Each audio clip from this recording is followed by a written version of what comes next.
Flooding in various parts of the city after heavy showers. U.S.-Vietnam relations elevated to a comprehensive strategic partnership. And North Korea leader Kim Jong-un reportedly on his way to Russia for a summit with Vladimir Putin.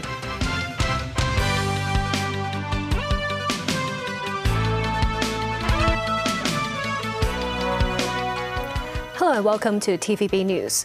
A trough of low pressure brought heavy showers to the city today. Cyclone recorded 100 millimeters of rainfall in an hour, and parts of Cheongkwon and Kuntong were flooded. Authorities received at least 8 reports of flooding in the area. Sharon Tang has more. These familiar sights appeared again this morning on Po Hong Road in Cheongkwon. Minibuses and cars stalled out in floodwater. Pedestrians walking on curbs with the help of rescuers. On To Lok Road, a school bus broke down with at least 3 people stranded inside the vehicle. School janitors had to remove the debris after the water subsided. The observatory issued a special weather tip today, warning the public against thundery showers, especially in Sai Kung and Tai Po. In Ma Yau Tong village, water kept rushing in, causing flooding.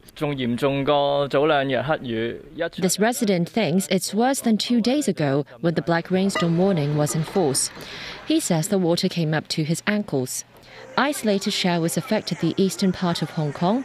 Part of Kwun Tong Road was flooded and traffic lanes towards the direction of Yau Tong were closed to vehicles.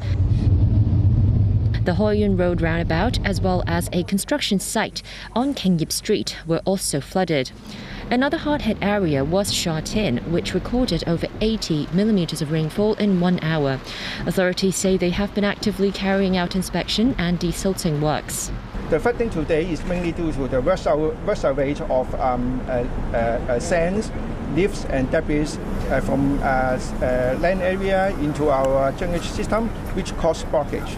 The flooding today should have nothing to do with the rainfall last week. The observatory expects unsettled weather to persist this week, but the bigger threat is landslide. Authorities received more than 100 reports of landslide last Friday and Saturday. Geotechnical engineering expert Johnny Chuck said if the water is clear near the slopes, that means the drainage system is working. But if there is yellowish-brown water rushing out from slopes, then people need to beware of landslides, he said. He said authorities should watch out for new cracks on slopes or pipes. Sharon Tang, TVB News. At least 10 schools around town had to suspend classes today after heavy rain damaged their facilities. Last week's historic storm triggered landslides but also revealed illegal building works in some of Hong Kong's luxury residential homes. The government said follow-up efforts would be made at the high-end residential estate in Tai Tam to find out if more unauthorized structures have been built. Here at Red Hill Peninsula, at least 2 houses were found to have unauthorized structures. The government said if any illegal structures came to light in any other premises, authorities would handle the cases on risk-based principles. Some sea-facing houses at Red Hill Peninsula are covered with safety netting. Some construction mesh extends all the way to the slope. Parts of some gardens perch near the hillside too. Structural engineer Ngai Hock Yan said almost all sea-facing houses shown on the drone shots have suspected structures constructed on government slopes, with some having built extra retaining walls. He said further assessment is needed from the Civil Engineering and Development Department to discern whether the dangerous hillside order should be issued to the homeowners to carry out remedial work. Among the 3 Red Hill Peninsula houses affected by the recent landslide, house number 72 was found to have an illegal basement measuring 1,500 square feet. To build the basement, parts of the retaining wall near the government slope have been removed as well. Also, a newly constructed illegal swimming pool. Edward Chan Sai-chung, the Institution of Engineers' former division, had warned of the structural risks of such work. They said the removal of parts of the retaining wall could affect the wall's balance. When torrential downpours soak up the soil underneath, slope safety could be more easily compromised, with added vulnerability on the drainage systems. Unauthorized structures too found in house number 70 just next door, including a 320 square foot basement. For house number 74 on the other side, the tenant has refused entry for government officers. Authorities are set to apply for a search warrant from the court. Meanwhile, another luxury house on Kamshu Road in Clearwater Bay, Sai-Kung was cordoned off owing to a landslide last Friday. At least 7 residents had to be evacuated. Some nearby residents said the house's balcony also collapsed during the mudslide.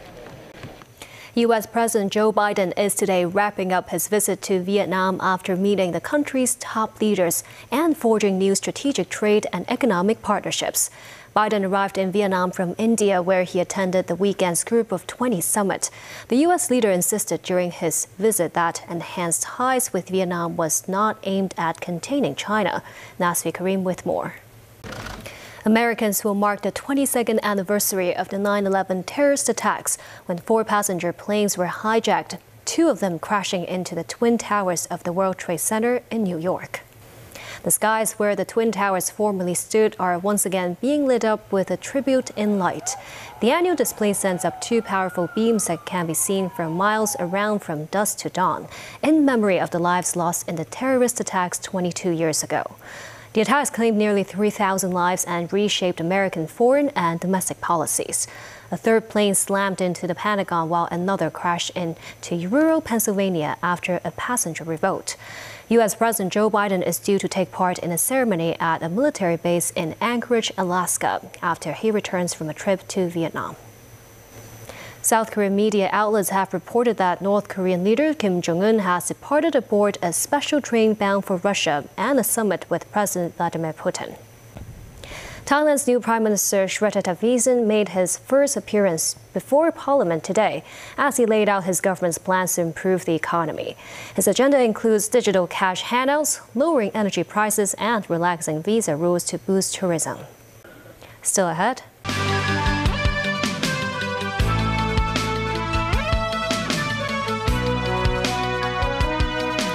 Welcome back. Survivors of Morocco's deadliest earthquake in more than 6 decades are struggling to find food, water, and shelter as a search for the missing continued in remote villages. The death toll from Friday's magnitude 6.8 quake now stands at over 2,100. The Red Cross Society of China will give the Moroccan Red Crescent $200,000 for emergency humanitarian assistance. Daniel Rao tells us more. Flags were lowered across Morocco as King Mohammed VI ordered 3 days of national mourning starting from Sunday.